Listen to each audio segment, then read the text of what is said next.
Hey, France fans, it's Jordan Jackson, and I'm here with Ian Lemieux, newest of the Kingston Frontenacs Yeah. always, but certainly an outstanding OHL career. Let's go back to the beginning. Let's talk about draft day. Saginaw Spirit take you in the 6th round. What do you remember about getting the call that you were an OHL player and also headed to the U.S., something that not a lot of guys Yeah. experience at the OHL level?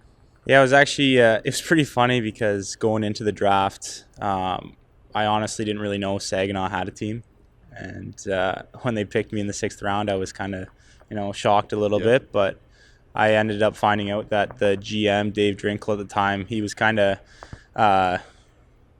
kind of around my area where I'm yeah, from back home, and uh, never met him once, didn't know who he was, and he seemed to know like my family and the people around sure. me. So yeah, he gave me a call right after, just kind of welcome me to the club, and yeah, it was pretty exciting. But yeah, I had a lot of family and friends with me that day. We were just at my mom's house, so it was definitely exciting, and a great memory I like to think of every now and then. Yeah, So for sure. yeah.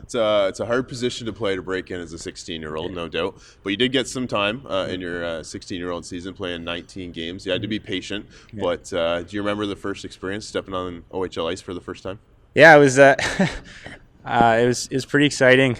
We played in Owen Sound, and they gave me the call, and I pretty much signed right on the spot when they needed me. So, yeah, they just kind of were working me into the first game, and it was funny because they were trying to line me up with the other team's fourth line just to kind of get me into the rhythm Yeah. of things, and they mismatched the lines, and I ended up getting out there with Nick Suzuki and Aiden Dudas and Yeah. a couple of big names at the time. So it was pretty. I was pretty nervous when they were out there, but I held my own, and I like to think I held my own. Yeah. And but no, it was a great experience, and yeah, my I think my mom and dad were there, so it definitely helped with the comfort level Yeah, and for sure. everything like that. So yeah. You had 1 point that season. It was an assist. Yeah. Do you remember the play? Can you run us through the play? Oof.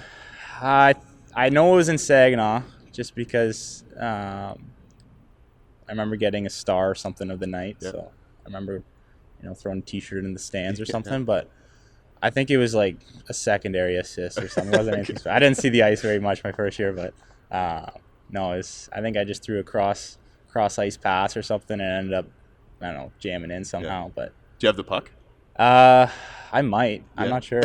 I could have it. I hope they gave it to you, but Yeah. sometimes you never know. You Yeah. get a guy getting his first goal and a first assist on the Exactly. same play, Yeah, and who yeah. gets the puck, right?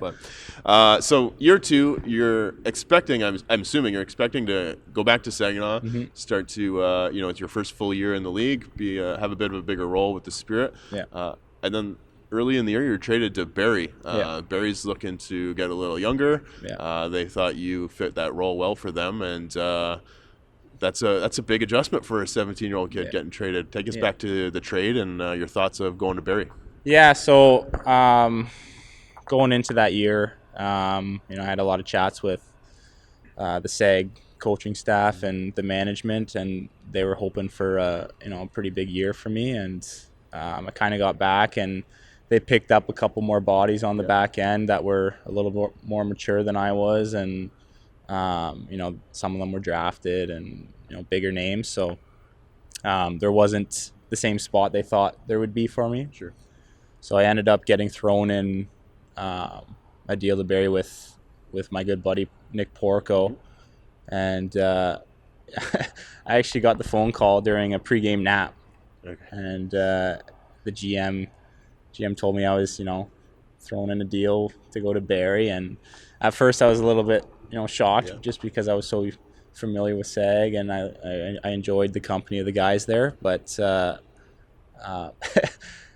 obviously I was open to it as well because Barrie's 30 minutes away from my Yeah, hometown too, so sure. it's pretty much my home center. And yeah, I was just looking forward to getting back home and having that support system around me again. So yeah, I definitely was happy with the trade. Yeah. If there was any trade out there, that'd be the first option, I For think. sure, So for sure. yeah. Two days later, Barrie's back in Saginaw. Yeah, yeah. What was it like to Yeah, go it back was and it was play your former team? definitely odd. Like I was joking because in between the intermissions and everything, kind of when we're getting off the ice, sometimes I'd want to go Which way? back. Yeah, what way do I go exactly? So it was definitely adjustment period. We had a lot of jokes out there. Kind of fun chirps at each other. So yeah, felt a little weird, but at the end of the day, it's just another hockey game, and you gotta play. So. Yeah. The Colts, that gave you an opportunity to be a full-time defenseman. Mm-hmm. You played over 40 games that year for the Colts after the trade. Yeah. What was it like getting into the league, first full year in the league, adjusting to an OHL schedule, and not only that, but the pressures of being a defenseman in the OHL? Yeah. No, it was exactly what I wanted. In and out of the lineup isn't a great thing to be doing, just because you can't really get into the rhythm of things. But not having to worry about that is just awesome, because then you learn from the coaches they have there and the systems they implement. So you just get the rhythm going, and you find habits that you have to do out there to become a solid defenseman. And just the little details of being in the game every night, and learning from the older vets at the time too. So definitely enjoyed being a regular that year, and it carried me through to the following season. So well, the following season, unfortunately, we all know what happened there with the COVID cancellation. Some guys went to Europe and played, like Belly. Some guys weren't able to do that or didn't want to do that, whatever the reasoning may be. How did you stay game ready? Because realistically, there was a chance we were playing starting in January, then starting in February. We didn't know when it was coming back. So all you guys had to stay game ready. How were you able to do that during that tough time? Well, I'm pretty fortunate. My dad works at the local rink back home. So anytime there's ice available, he was sneaking me on and keeping me in shape that way. But there was definitely some offers that came up to go play overseas, but with the season, not really sure if it was going to be, back in and running again. So I decided to stay back and just keep training back home. And there was one point where all the gyms closed down, so I ended up getting some old sand weights going in my garage back home. So whatever it takes. Yeah, exactly. Finally, when we were able to get going, unfortunately, we lost that whole season, but we came back for the 21-22 season. You played in 66 to 68 games in a very tough year. Talk about that experience, just being able to finally get back on the ice and get through it and be back to somewhat normalcy. Yeah, no, it was definitely awesome. Coming back into camp, the guys were super excited to see each other again, and it was almost there was a point like at the start where we thought it might get shut down again.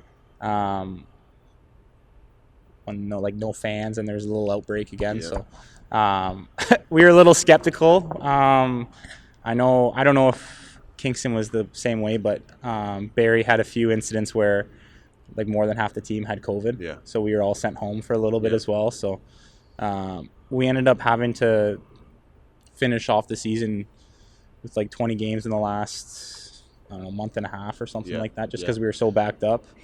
And so it felt like every other day we were playing a game. And I think Kingston was in a similar situation. I think for us it was, I want to say just before Christmas, because our 8-day Christmas break ended up being 3 weeks or something like that because of COVID and postponements. But I think across the league, everyone was kind of in the same situation. You just kind of figured it out, right? Exactly, yeah. Then going into your OA season, this time starting again with the Colts, but instead of being the younger piece going in a trade, you're the experienced piece that Kingston's looking for this year to help shore up our blue line. Talk about the trade to Kingston and when you found out, what it meant, what your thoughts were. Obviously, being a Colt, you had been here to the Leon Center a few times. No, Barrie had an overload of OAs this year, so we had to make some tough decisions. But I got the word that I was coming to Kingston, and I couldn't be more thrilled. Always had some pretty good games when I've been in this rink playing against the Fronts. So I know this atmosphere is great in the Leon Center. So I was super excited coming in, and obviously a little nervous just because didn't really know anyone on the team. Yeah. I know like most teams I know one or two players, but I grew up playing against Belanger a little bit here and there, so I knew him, but he had his concussion when I first came in, so he wasn't even at the rink yet. So yeah, it was good. The guys were welcoming, and at the end of the day, I just wanted to come in and kind of, give some advice to the younger guys coming in, help them with their play, kind of be a leader in that sense. So, I think it's been going fairly good so far. Yeah. We got to get a few more points here to try and clinch the playoffs, but it's been a good time here so far. Unfortunately, when you did join the Kingston lineup, you got hurt pretty quick, missed some time. But as an OA, you weren't just brought in here for your on ice. Obviously, that's part of it. Yeah. But your leadership and your ability to guide the young guys a little bit. Although you weren't able to do it on the ice, how did you manage, getting used to a new room, but also having that leadership ability with, as you said, guys you didn't really know yet? Yeah. No, it's definitely tough. Like first game, dislocating my shoulder, but no, I thought it was not a bad thing in the end, just because I was in the rink, I was in the room doing workouts and rehab and everything, and constantly around the guys that way. But not like I wasn't on the team, but bed rest at home or something like that. I could still talk to the guys a little bit. So yeah, just like seeing the personalities off ice and kind of what all the guys were about, and getting to know them a little better was definitely I think a great thing that happened. And once I got the go ahead to get back on the ice, it just made some connections that much stronger. So yeah, definitely. I want to talk about something. This is super impressive to me. I don't know, maybe it's just me, but you're more of a defensive defenseman. You don't put up a ton of points. Nothing wrong with that because you play your role very well. Yeah. What's more impressive to me is in all of your time in the OHL, you only have 39 penalty minutes. That's like career. As a guy who's out there shutting down other teams, higher end players, how are you able to be successful defensively but not take any of those penalties? Because some of the guys in that situation, there's hooks, there's trips, there's whatever is going on. You don't take any of that. Yeah, I don't know what it is. I think it could just be positioning. I mean, I don't know what it is, but I'm typically not a dirty player. Like I'll. You did have a fight earlier. I did have that was Jen wasn't very happy with that. Our team doc, it's like my second game back after my shoulder injury, but I don't know. I think it's just I try not to, be dirty, if that makes sense, and I try and let my position take over and, use my foot speed as an advantage and, getting guys lanes rather than, being behind them and tripping them up or something. But I don't know. It's never been really my thing to be in the box too much. So I guess it just carried over to the OHL, I guess. Yeah, the stats back it up for sure. Yeah. You haven't been a member of the Frontenacs long. So the Leon Center may not have the same type of meaning as someone who's been here for as long as like a Belly or a guy who was drafted here. But for you, you're looking at your last regular season home game coming up here at the Leon Center. It's against the Barrie Colts, the team that you spent more time with than any other team in the OHL. So obviously there's a little meaning in the Leon Center to you, but being against your former team, how much more does that make you excited for that night and ready to go? It definitely boosts my excitement level for sure. I know this night is super important to a lot of overagers in the league, and kind of getting that fan love and kind of the the expression. So I don't know. I think I'm just gonna go into the game like any other game and try and do my thing, and hopefully that it comes out good. And I love playing against guys I know, and it's always makes the game that much more exciting. So I know they're gonna be chuckling on the bench and giving me heck from the sidelines, but you just have to keep going and try not to get to your head a little bit. For sure. Obviously the team's pushing for some points here to make the playoffs, and the season is far from over here, but because we have a camera, we have a mic, I want to give you the opportunity to kind of thank the people that have helped you get here. We know how much effort it takes from so many people to help a young player get to the OHL and have that career. So the mic's yours. Thank all your friends, family, all that. No, I like 5 different high schools in my time in the OHL. I started off in Stouffville. Fortunate enough to have an awesome billet there.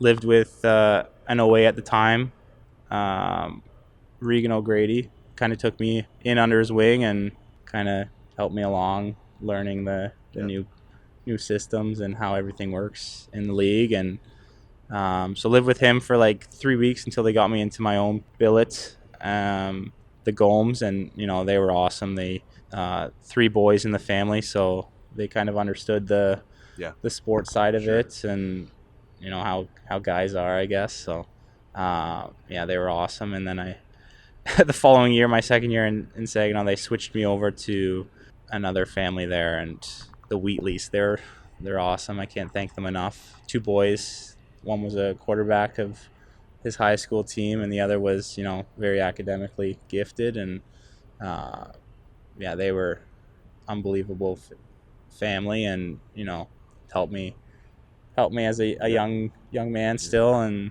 the memories there are still strong, but it's not as strong as my recent years in Barrie with my newer billets.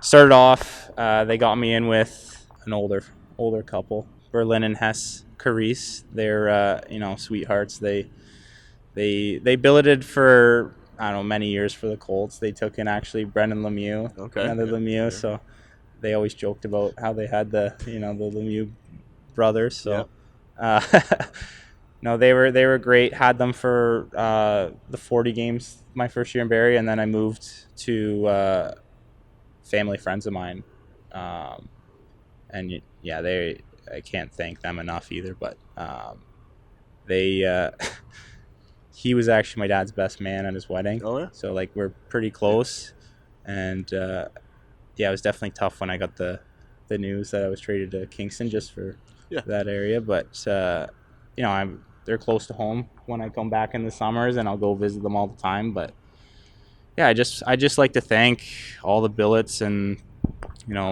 family support that I've had over the years. You guys are awesome, and it's hard to express how grateful I am for everything you've done for me. But just know that it's dear in my heart, and I couldn't have done any of it without the support and love from you guys. So thank you very much. Real quick before we let you go in, can you tell us of any plans you might have of what's coming up for you after the OHL? I know not everything's necessarily decided yet, but is there anything you can share with us at this point? I think I'm set on pursuing school. Yep. This year wasn't the year I was expecting to have, just with all the injuries I went through. Sure. But I think I'm looking forward to getting my education done, and then still not unsure the school yet or any of the details. But I'm gonna go. I think I'm gonna go get an education in me, and then see if that can take me anywhere afterwards with hockey, and knowing that I have my education if I need to fall back on it. Yeah, good for you. Find a job that way. So good for you. Yeah. Well, it's been a short time here in Kingston with you, Ian, but it's been a pleasure.